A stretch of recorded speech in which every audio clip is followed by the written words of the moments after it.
Let's talk Terrifier 3.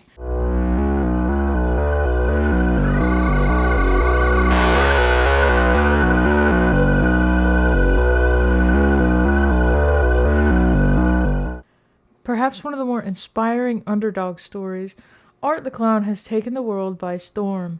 Facing many controversies and much pushback from more casual horror lovers, Art has managed to cement himself as a pop culture horror icon, and I could not be more excited. Before we continue, be aware that there are spoilers in this review. Continue at your own risk. Terrifier 3 was brutal. It was gory, disturbing, funny, and unapologetically itself. It is my personal favorite in the franchise. Damien Leone has crafted and I believe perfected Art into an iconic slasher. Within the first opening minutes, we are introduced to the depravity that is shown all throughout the movie. It is one of my favorite scenes in the entire franchise because it does what so many horror movies nowadays are afraid to do: murder children. So many big budget movies are terrified to touch children.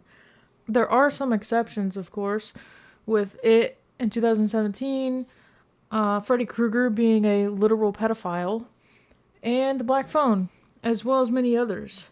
But with these examples, the children are either not killed on camera, not brutally killed, or killed just to advance the plot and could not be spared otherwise. Terrifier 3 does not simply murder a child for these reasons. No, see, Art murders a child because he is a slasher. He is supposed to be evil and depraved.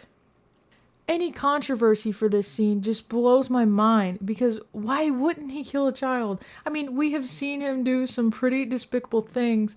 It's pretty much a given. Beyond the opening scene, the movie is pretty much what you would expect with the Terrifier franchise. I did feel like this movie had a lot more comical elements to it.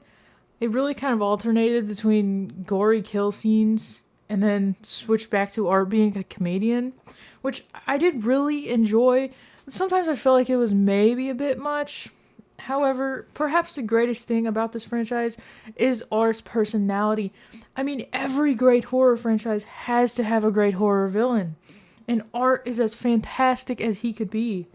David Howard Thornton is absolutely exceptional in his role, and he really brings the character to life in a way that I believe nobody else could. Damien and David have really created something special here. Now, for my favorite scene in the entire franchise, the shower scene. And I gotta tell you, it was perfect. Perfect. Everything, down to the last minute details. It was absolutely brutal and everything I wanted from the scene. From the girl in the scene having said earlier that she wanted to look into Art's eyes to see that level of evilness, and then him looking into her eyes as he killed her, and then to her boyfriend being absolutely decimated. Seeing him slip on his almost cut off leg was so visceral, and it's little things like this that show how dang brilliant Damien is when he writes these scenes. To him getting similar treatment as Dawn in the first Terrifier when she was sawed in half, man, the brutality was wild. I still don't know if it was more brutal than the bedroom scene in Terrifier 2, but man, was it great. Towards the end of the movie, I thought the final fight was great between Art and Sienna. I loved her final girl moment, and I thought it was really badass. It was quite interesting to see her win a second fight against him when hardly anyone else ever has won a single one. Vicky placed the crown of thorns on Sienna, and I'm not a real religious person, but I have noticed a trend on TikTok where people are like upset about that. Like, of everything in this movie, that's where you draw the line. It seems kind of silly, but anyways.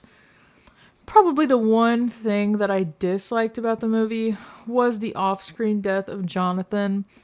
I understand that it was like that to kind of have a plot twist, like, oh, the skull is not the little girl's, it's actually Jonathan.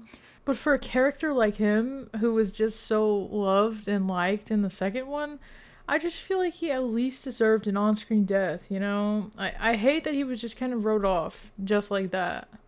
With that being said, the entire ending portion seemed to happen kind of quickly. I was surprised to see the jump from the uncle going to pick up Jonathan at college, and then, oh, look now, everybody's dead, and Art and Vicky are in the house. Final battle time already. There was just not a lot of build up, but I did still enjoy it. I do know that Damien Leone did say that he had to cut about 5 scenes from the movie to lessen the runtime. I'm really interested to know what those scenes were and how they affected the movie. Maybe a Damien Leone Terrifier 3 cut will be released. I'd be excited to see that. Overall, I do feel that this movie is a step up from Terrifier 1 and 2. To me, it was better paced as well as just more enjoyable overall. Art was fantastic, as well as Lauren Lavera as Sienna. I'd probably give it an 8 out of 10, and I cannot wait for the next one. Until then, be sure to check for Art during your next shower.